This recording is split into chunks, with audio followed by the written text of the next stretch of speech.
Cada um de nós que pega um material como esses, vai escolher, às vezes, é uma pequena diferença, escolhe botar belo ao invés de bonito, né? O exemplo que eu sempre dou. Mas em alguns contextos não vai fazer diferença, mas em outros contextos vai. Então, esse texto do Bhagavad Gita me chama muita atenção, porque é um tema que me atrai muito, como ele discute a mente e as várias formas de dizer mente em português, que são 4 palavras diferentes no sânscrito. E aí você tem que checar qual mente que está sendo naquele momento colocado em português mente, se referindo. Porque é mente Budi, é mente Manas, é mente Tita, é mente Arrancara, é o quê? E cada uma delas tem um sentido diferente. Então, eu acho que sempre vale a pena a gente ir fazendo leituras novas, porque à medida que você vai estudando outros materiais, você vai se embrenhando mais da compreensão daquilo, e isso tem que ser cada vez mais intuitivo, inclusive, na minha opinião, né? Porque se bastasse você decorar os materiais e saber distinguir, né, em detalhes o conceito, a terminologia, e se escreve com H ou sem H, os meus colegas eruditos estariam iluminados já, né? Mas não é só isso. A gente tem que ler com o coração também, né? Com a essência de entender aquilo. Mas, bom, vamos fazer o nosso esforço hoje. Espero que vocês tenham trazido algumas passagens aí para a gente. Então, deixa eu lá. Aqui. Essa passagem eu botei entre aspas porque está no texto assim. O yogi, porque nas traduções, às vezes é colocado, o Arjuna é chamado o yogi, né?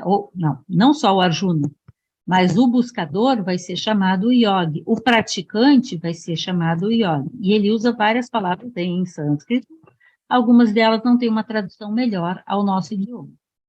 Então, ele diz, no texto, então o yogi se une ao Atman e passa ao estado de paz e bem-aventurança. Lembra que eu comentei há pouco que a palavra Bhagavat tem esse sentido de paz, bem-aventurança, felicidade, perenidade, né?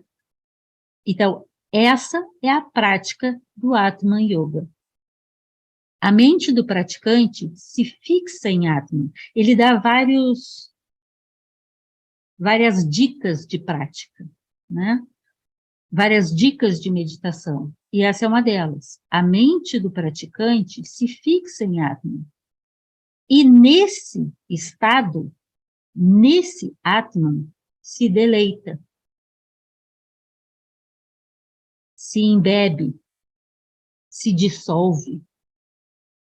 E seria insensato para aquele que alcança tal estado dirigir-se a qualquer outra coisa, limitar-se a conectar-se a algo do samsara, ao invés de focar-se única e exclusivamente em Atman, e assim conhecer o Dharma. E o texto vai comentar, como eu disse, vai falar muito sobre os estados mentais, né? E ele chama atenção de que essa união com Atman, e Alberto falando, né, Alberto escrevendo, mas baseado nas passagens do Bhagavad Gita, diz que a união com Atman é coisa dificílima. Ah, não, gente, é facinho. Tá aí que tá cheio de iluminado por aí, né? É dificílimo. Para quem? Para quem não tem controle dos Chitta Vritti. Lembra onde é que tem essa palavrinha, essa dupla palavra aqui? Chitta Vritti. Chitta é uma das palavras que é traduzida por mente. Chitta, às vezes, é chamado Budi. Chitta, às vezes, é mente superior. Chitta é fluxo mental. Chitta é aquele elemento da mente mais profundo em nós. Chitta não é a mente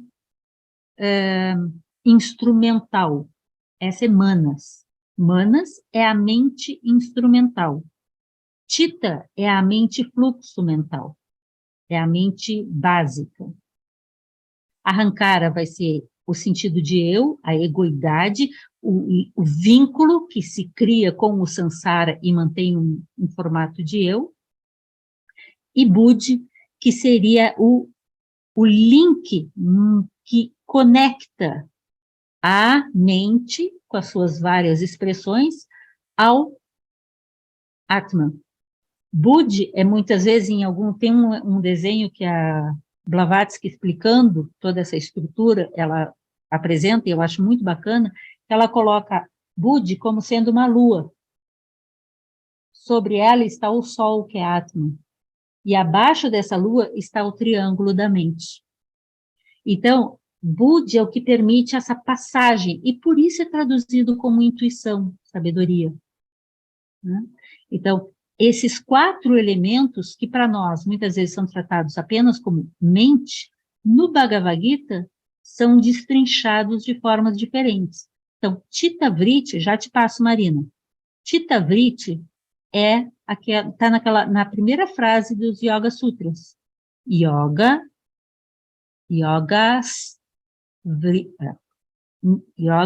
Chitta, Vritti, Niroda. Niroda é cessar.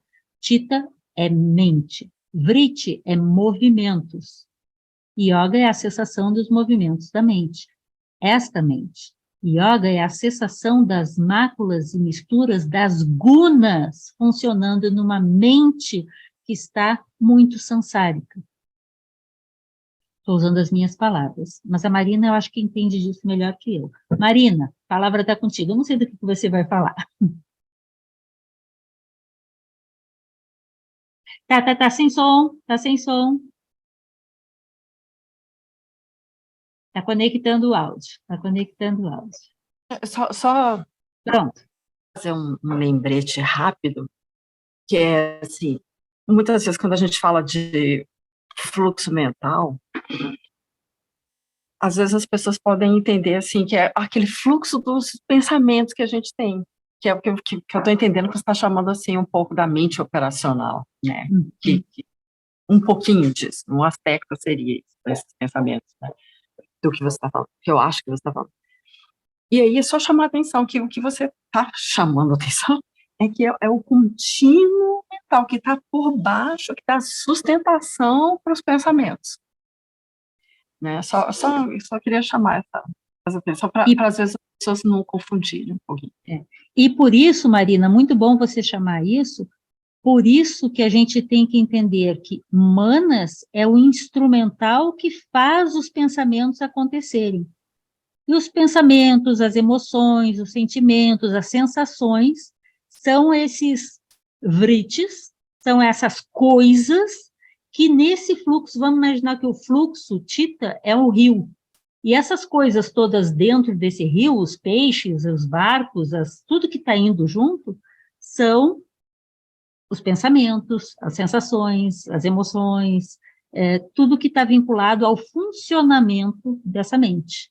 Então, o estado pleno de yoga, e para chegar a Atman Yoga, é necessário que todos esses movimentos tenham cessado.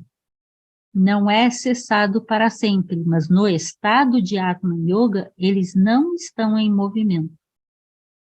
E para isso é necessário, como está na frase, ter controle, por falta de palavra melhor, ter cessado, né, Niroda, essa movimentação, essa perturbação. E por isso eles vão falar muito sobre shamatha, que é esse estado de serenidade. Diga, João. Oi, Jane, boa noite, tudo bem? Boa noite. Jane, tem uma pergunta. O que você entende desse fixar a mente em Atman? Seria assim, seria no sentido de assim criar uma imagem mental como uma prática de shamatha, ou a imaginação ela é usada nesse processo? Eu acho super interessante a tua questão, até porque eu me faço essa pergunta. Eu não acho que é uma pergunta fácil, não, e eu não sou competente para uma resposta fácil. O que eu tenho pensado sobre isso. Hoje eu li sobre isso no próprio Bhagavad Gita, e tem passagens em que ele cita a questão da imaginação, do uso da imaginação, ou pelo menos assim traduzido. Nesse sentido de dar a Manas, o instrumental, uma chave de como tentar buscar, criar esse estado que permita chegar a não precisar mais de nenhum tipo de vínculo. Como é que é a palavra inicial que você falou, que você questionou? Se a prática seria só uma criação mental, tipo, numa Tá, figura. era isso que você usou uma palavra que eu esqueci agora qual foi, mas a mente, Manas, não entra nessa prática. Ela entra enquanto a gente não tem o Kriya Yoga total, enquanto a gente não tem as melhores condições. Eu fico pensando, eu sou professora, na escola a gente ensina a criança a ler e escrever. A gente não espera que ela vai escrever um texto profundo de reflexões filosóficas, mas ela nunca vai chegar a fazer reflexões filosóficas enquanto ela não aprendeu o básico, que é como escrever. Então, eu aproximo, eu faço uma associação desse tipo, e eu não tenho uma boa prática. Como fixar em Atman, e fixar o quê? Se, na verdade, eu tenho que abstrair o eu e parar com todos os movimentos. Então, é contraditório, eu acho que é isso que você está questionando, e, na minha opinião, eu concordo com você, é contraditório eu dizer que a mente do praticante se fixa em Atman. Não tem mente, quando o estado se estabelece de Atman Yoga, penso eu, usando meus pensamentos, e pelas minhas leituras, que não existe um praticante, porque aí seria um eu fazendo alguma coisa, não existe, portanto, uma mente específica, e nem se fixa. Mas, daí a importância da gente estudar, inclusive, os conceitos, para tentar aproximar a ideia. E por isso que alguns desses grandes sábios enfatizam tanto que um dos melhores meios, além da meditação, de tentar alcançar a compreensão é pela poesia, é um certo estado de abstração, mas que te aproxime ou te toque em níveis mais profundos que apenas o discurso verbal. Me preocupa muito, João, aproveitando a tua fala, que é muito comum a gente ouvir alguns dizerem assim, não, que para a vida espiritual você tem que cessar os pensamentos. Mais ou menos. Não precisa estudar.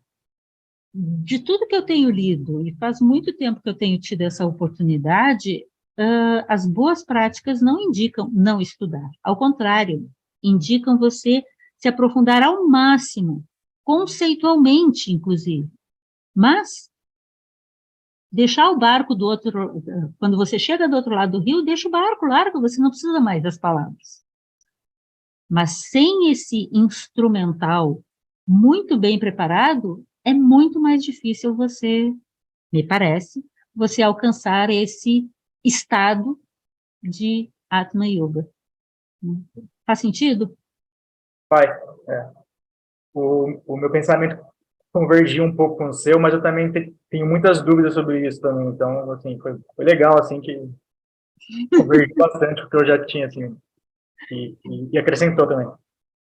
Eu acho interessante, João e grupo, que quando a gente tem a oportunidade, como aqui no Lucas a gente faz, de estudar o gnosticismo, o sufismo, o budismo, a Vedanta, você vai encontrando diferentes personagens em diferentes culturas e com diferentes palavras, tentando explicar o inexplicável, né?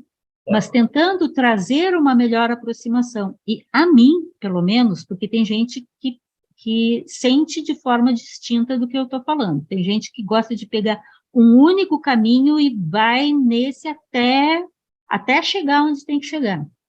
A mim, ao meu estilo de mente, de funcionamento, me atrai essa possibilidade de ver diferentes formas de explicar, sábios de diferentes tradições, traduzindo tais ideias, porque, para mim, o meu estado mental parece-me facilita compreender a abstração daquele conceito.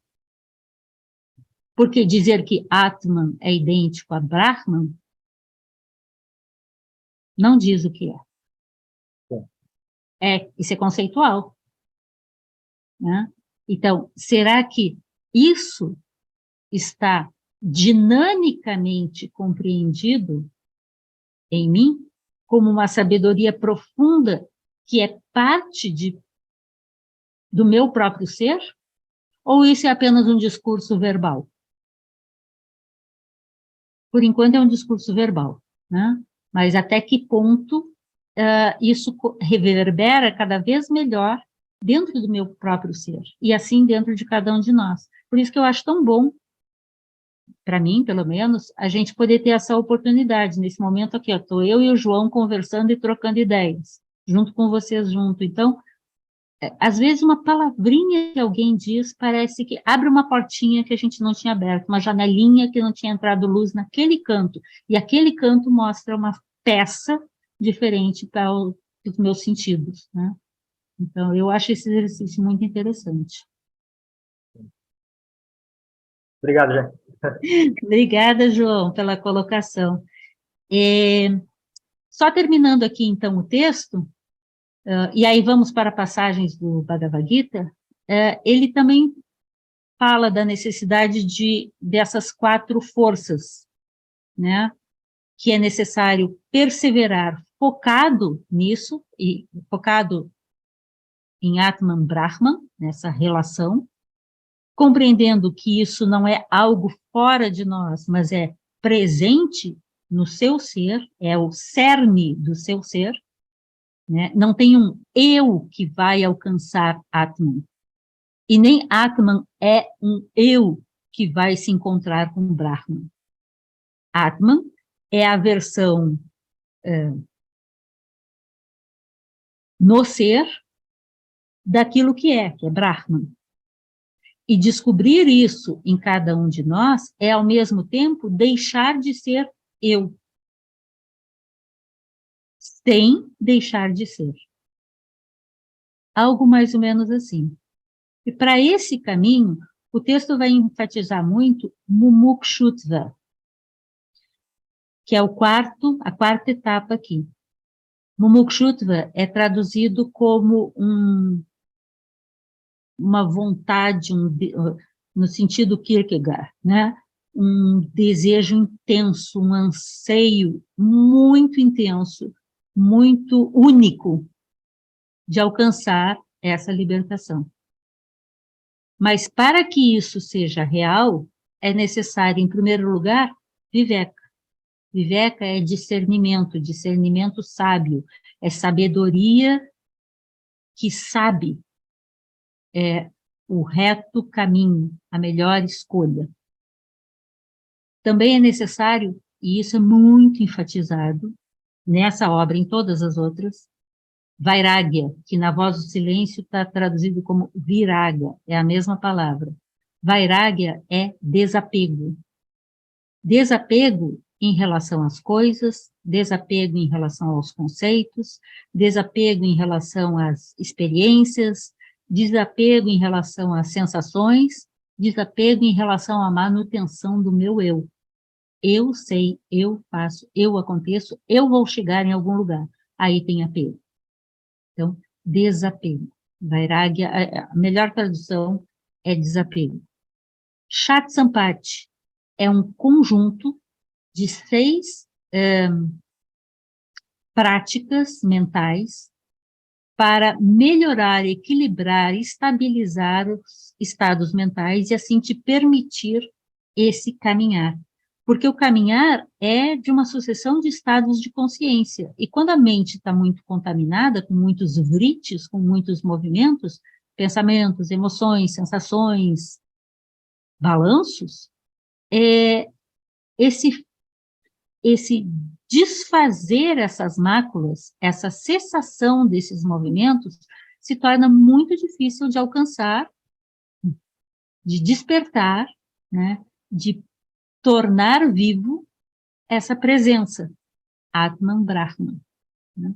Então, Shakti Sampati vai falar sobre fé, mas fé é no sentido que é Shraddha, no sentido de convicção, vai abordar Sama, que diz respeito às tomadas de medidas da mente, de como ela funciona, vai abordar descontaminação, eu não me lembro dos 6, foco, capacidade de foco, né? Então, são 6 práticas desejáveis para o estado de mente estar preparado, adequado, para que que Chitta não esteja contaminada, para poder perceber, despertar, favorecer essa manifestação, essa expressão Atman Brahman. E Mumukshutva, então, é essa busca, esse foco, essa força, essa ânsia, esse desejo, essa vontade por alcançar a libertação. Isso conduz o yogi a essa união, onde ele deixa de ser um eu separado, desidentificado daquilo que de fato ele é, que é Atman. E esse capítulozinho pequeno, né, termina falando sobre a prática da Atma Yoga. O verdadeiro yogi é aquele que percebeu que Atman penetra toda a vida e todas as coisas. Essa é uma frase que está no Bhagavad Gita. E isso acontecendo, elimina toda e qualquer dualidade. Não mais existe um eu independente de todo o resto. E todo o resto é expressão daquele mesmo estado de ser que está presente em mim e em todos, e em tudo. Né? Então, com isso, esse pequeno capítulo que o Alberto escreveu se fecha, e eu acrescentei alguns detalhes aqui.